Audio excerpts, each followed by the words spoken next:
When I was a boy, my best friend lived around the block from me, and here's how I got to his house. I would go out my back door, 3/4 of an acre through the backyard to a chain link fence. I would hop the fence, go across the green space onto the road to the right, and be at his home. One day I was called by him to come visit, and so I was walking towards that chain link fence, and I began to utter something to myself kind of quietly, just talking out loud, but quietly to myself. You ever talk to yourself just a little here, a little there, especially when no one can hear you? Well, I do. And I started talking about going around the block, and I just kept saying around the block, until I cut off the word around and simply said block. And I began just to repeat that word over and over again like this. Block, block, block, block, block, block, block, block, block, block, block, block, block, block, block, block, block, block, block, block. Have you ever done that?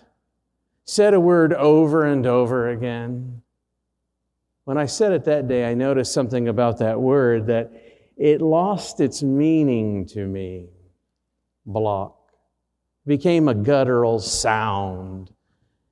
I began to say other words, curious as I was about this phenomenon that was taking place in my mind and in my ears and with my mouth. Fence, fence, fence, fence, fence, fence, fence, fence. If you say a word over and over enough times, it tends to do that. It tends to lose the meaning of itself, and it just becomes a sound to us. It wasn't until I was later a grown person in life that I know that this was called semantic satiation, where the words that we say would lose their meaning and we would simply hear noise, block, block, block, block. Words are interesting things, aren't they? What are they? Well, they're nothing if they're not signals to something signified. We try to signify an object to other thinking animals by these words, these signals that we attach to them. The block was a signal for a geographical space. The fence was a barrier in my yard. And if I spoke it aloud to another rational animal, they would know, presumably, what I had meant. My words are funny things. Sometimes I find the real poetry of a word lies in its root meaning. Sometimes in its root meaning you find a bygone language from a bygone era. Sometimes you find words from different other words slammed together to form a new word, and somehow there's beautiful meaning in the putting of words together. I'll never forget the first time I learned what the word aftermath really meant. You see, for me, most of my life, when I heard that word aftermath, I thought of the wake of tragedy. In the aftermath of the Oklahoma City bombing, my mind would go right to that Murrah building and the devastation that lay bare on the television screen. In the aftermath of the events surrounding Hurricane Andrew in Florida, and I began to think about what I saw on the news coverage of that path of destruction. All of us have lived in the aftermath of Ground Zero in New York City on September the 11th, and we thought about what has happened in the wake of devastation. But it was in a poetry class when I learned about the root to the word aftermath, and I learned there that the word aftermath was originally used for the first and last mowing of a season. And I don't mean mowing like a lawnmower with a John Deere. I'm talking about a man or men out in a field with a scythe or sickle, cutting down tall prairie grasses and briars and brambles and clover to prepare a field. And what would be left would be the wet, dewy lumps of grass on top of shorter grass with all the odors of clover and everything else cut down. You can smell the aftermath. How many of you can smell right now the first fresh mowing of your lawn in spring? You're living in the aftermath. Words are funny things, and sometimes to get to the real depth of a word, we've got to look at its root. There's a word that you and I have become accustomed to in our world that is also a tricky one to talk about. That word is religion. Over these next 7 weeks, we're starting a sermon series called We Need Religion, or Why We Need Religion. And I find that word is endlessly tricky because it means a lot of things to a lot of people. It's a word that's got a lot of baggage. It's a word that, like politics, you and I know is a dangerous utterance around a Thanksgiving table. Yet, it is a word that has lots of meaning, lots of usages, and it has a root that can illuminate some deeper truth. I think the word religion needs a bit of rehabilitation today. Maybe we could say that we need to redeem it as a word because, in my estimation, there's help in it for each and every one of us. Religion for many people means something to do with an institution that probably has covered up some sort of hypocrisy, that has thou shalt nots associated with it, maybe church buildings and rules and regulations, and maybe it's a bit stodgy. And at best, it's divided people and separated families and perhaps even nation states. But what is its root? What does religion mean below the surface? Well, there's a couple words that have been put together to create the word religion. And if you look at some of the original usages of these words, religion means something like this: to bind back, as in to bind back to a source, or maybe you can say this, to connect back to the source. And you and I have another word for the source, don't we? It's not an easy to define word, but it's a word we use all the time, and that word is God. Religion, it's about the communities and the practices and the habits that are meant to bind us back to God. What couldn't be more life-giving than that? Yet, people find it a bit spooky to talk about. I had a family member talk to me recently about their coworker, somebody that had a cubicle near their cubicle, and they were complaining about their coworker. I don't know why. Maybe they had a bunch of symbols of the faith around their cubicle. They might have been listening to a radio station called Fish or Whale or something, safe for the whole family.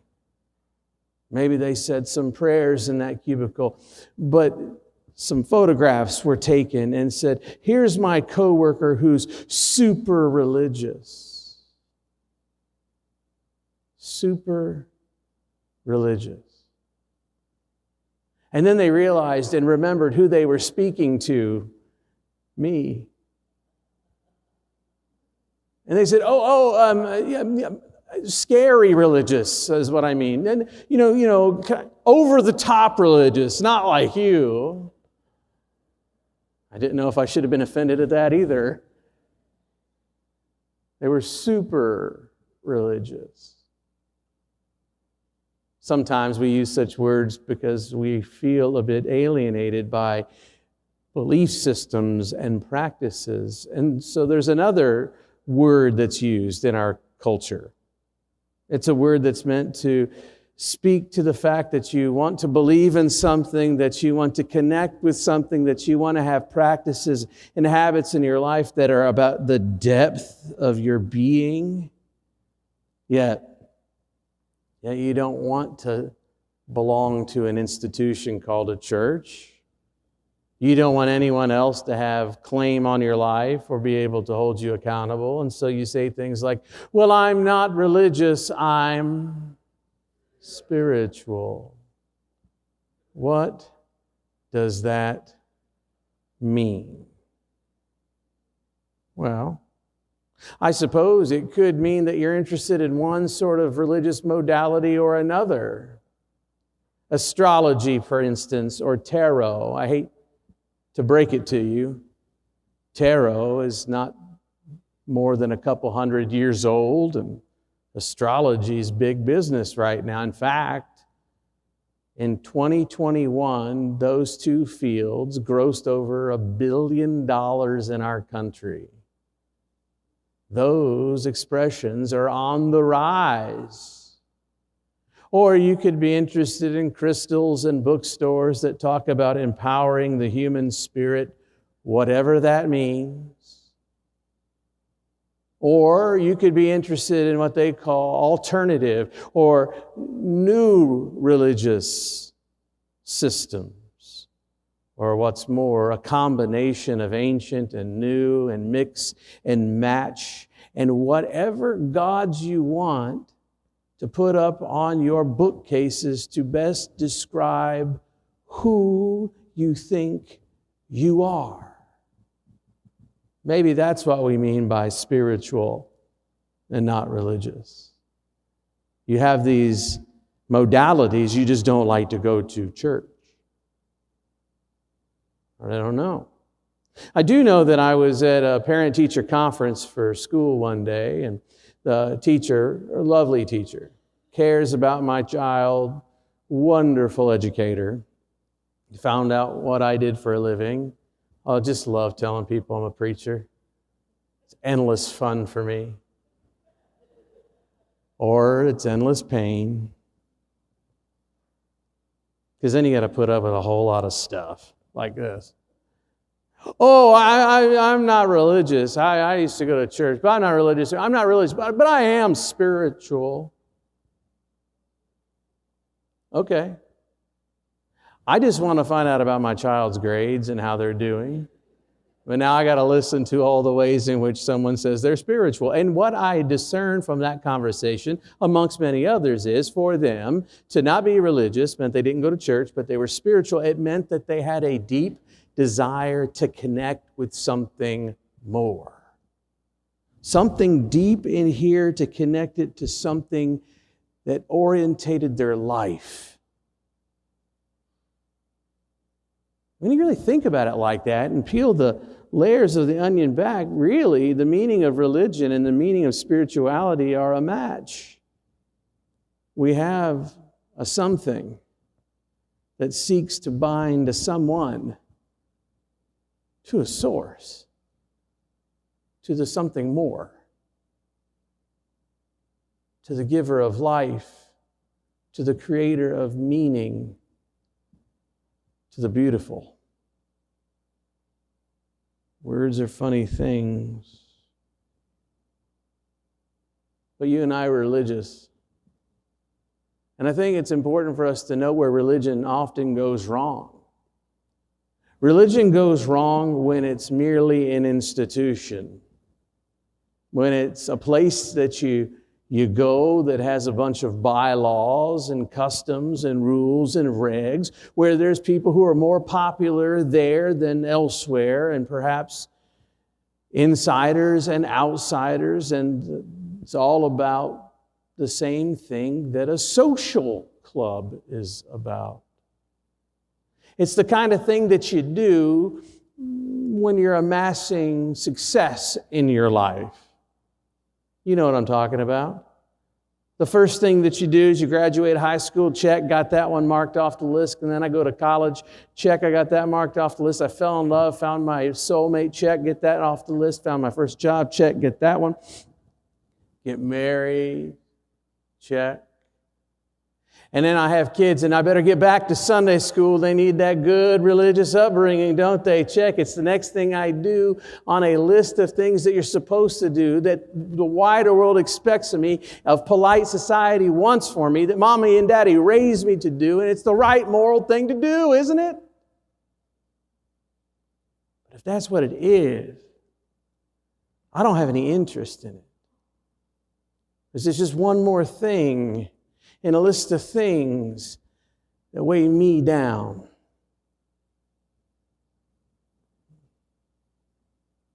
Richard Rohr is a Franciscan spiritual teacher who points this out and says oftentimes that where religion goes wrong is when it becomes merely transactional.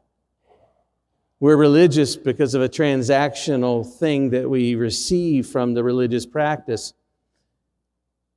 We say the right prayers, we go to the right places, we say we believe the right things so that maybe we escape damnation or hellfire or judgment. It's a transaction. I do this so I get away from all that stuff. And that's the stark part of it. Most of us are a bit more clever than that. And the transaction of our religion is a little bit more camouflaged than that.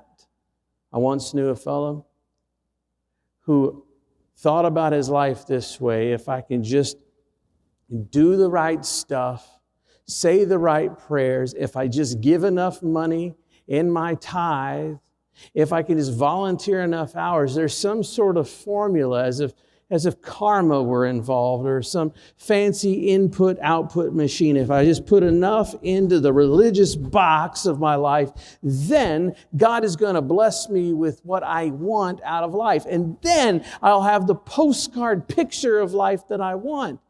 Then I will have the kind of life I've always dreamed of, that everyone tells me is the life that's worth living. It's my best life now.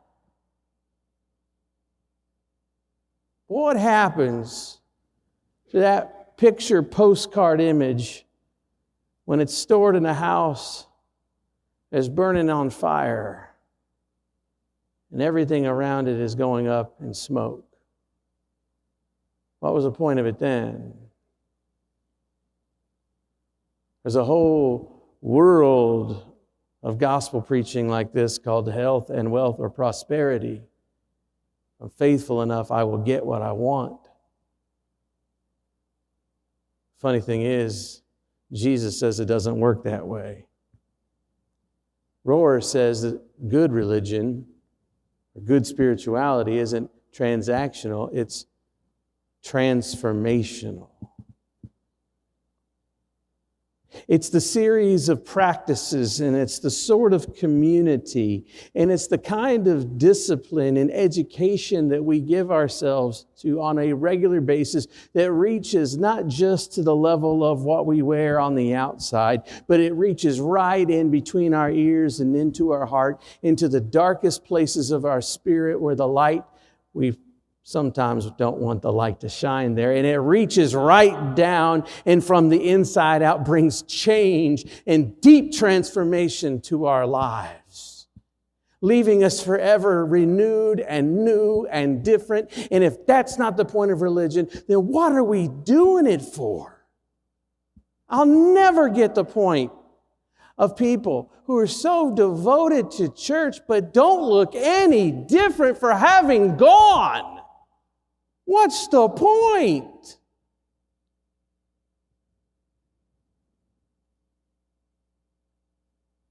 Real religion, that which binds us back to the source of all, which is God, ought to leave us new. Here we have a passage that we read this morning where Jesus says, you've heard it said before, and he's quoting from the First Testament laws and customs. And he goes, but I tell you, and then he says some new sounding commands. There's a lot to say here, and there's a long list offered. Maybe we could say that this shows that Jesus has authority over what came before, but all I want to focus on is that part where Jesus says, but I say to you. Because the way things were conceived of before is transactional. We get confused when we read what we call the Old Testament. There's all kinds of stuff in there that confuses our sense of right and wrong. Remember that passage that talks about eye for an eye and a tooth for a tooth? Sounds barbaric, doesn't it? But in the ancient world, it was absolutely civilizing. Because if you had a law that said you can only go so far as eye for eye, tooth for tooth, then you had limits to your vengeance. And let me tell you the sick truth. There are no limits to my vengeance. And there are no limits to yours. We can go places you don't dream about. But if you have a world that says there's limits, well, now you have a society that can live. There was peace in that, a relative peace, a relative grace, a relative help. And Jesus is saying more. It's not just about a transaction. Jesus says, look, you got something wrong with your neighbor. Leave your altar. Leave your worship. Leave church and go make it right with them. Because it's not about a transaction, it's about a transformation of your spirit. Jesus says it's not enough just to not kill somebody. You can't hate them either, because it's not just enough to have the transactional thing go on. You got to go deep down inside your heart and be changed there. It's not enough to have an affair. Big deal, you kept your promise on your wedding day. Don't even look at other people like they're objects. Men, don't look at women like they're meat. It's not enough. It's not enough to not damn someone to hell. Don't even speak poorly to them or about them. Because what we're called to is a transformation of the Spirit. Something new. Have you ever seen that film, Groundhog Day? We just celebrated Groundhog Day. It's a great movie. Bill Murray plays Phil Connors, who's a weatherman who's up in Punxsutawney, and he begins to live the same day over and over and over again. Most people don't realize that film itself has a couple spiritual background pieces to it. One is Buddhism, and the other one is the Christian philosophy of the Danish 19th century thinker Søren Kierkegaard. Søren Kierkegaard says there's 3 stages to life. There's the aesthetic stage to life, the life of passion and desire. There's the ethical stage of life. This is the life of the universal good, right? And then there's the religious stage of life. And I like it because he actually uses the word religion. And Phil goes through all the stages right there in Punxsutawney. When he has to live this doldrum of a February day over and over and over again. And he was already a sour gentleman in the first place. He was already not very good to be around, selfish. He begins to live the aesthetic life, the life of pleasure. He starts eating whatever he wants, all the fattening food, all the sugar he wants. He begins drinking all the drink he wants to drink. He's smoking cigarettes. He is trying to find himself into the bedroom of a different woman every night. He becomes a Lothario. It's a ladies' man. And what happens when you live that kind of life over and over and over with no end is you find out your life has no purpose and no end. And your desires, well, they change. And so you have no self. And when you have no self, what's the point? So Phil Connors ends up taking his life day after day after day. He finds a measure of salvation by trying to live the ethical life. And here in the ethical life, he begins to try to save the life of a homeless man who's out on the streets in the freezing February cold in Pennsylvania. He tries to help a friend who's definitely feeding himself too much alcohol, too much food, too much cigarettes, too much bowling, and he has a coronary every night, and he tries to save his life every night. He tries to help people out. He tries to learn the piano. He tries to do good things. But the problem with it is when you live for the ethical universal, who decides what that is? And it devolves down into the aesthetic always because you're looking for yourself. From there, despair sets in again, and he begins to take his life. For Kierkegaard, you can only realize the aesthetic and the ethical in the religious. And that's when Phil decides to live religiously, although in this movie, because it's Hollywood, it's not religion, it's romance.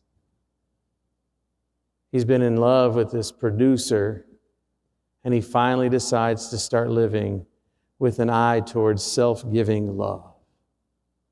And it's only when he starts handing his life over in love. It's only when he lives the religious life that he actually learns what it means to live for true pleasures and true morality. It's only then that he breaks the cycle of waking up in the same place every day, on the same day every day. It's only then that he can come out new. It's only then that his life is transformed. My friends, we are called to a religious life. And that religion that we live is calling us to be transformed. Bless you.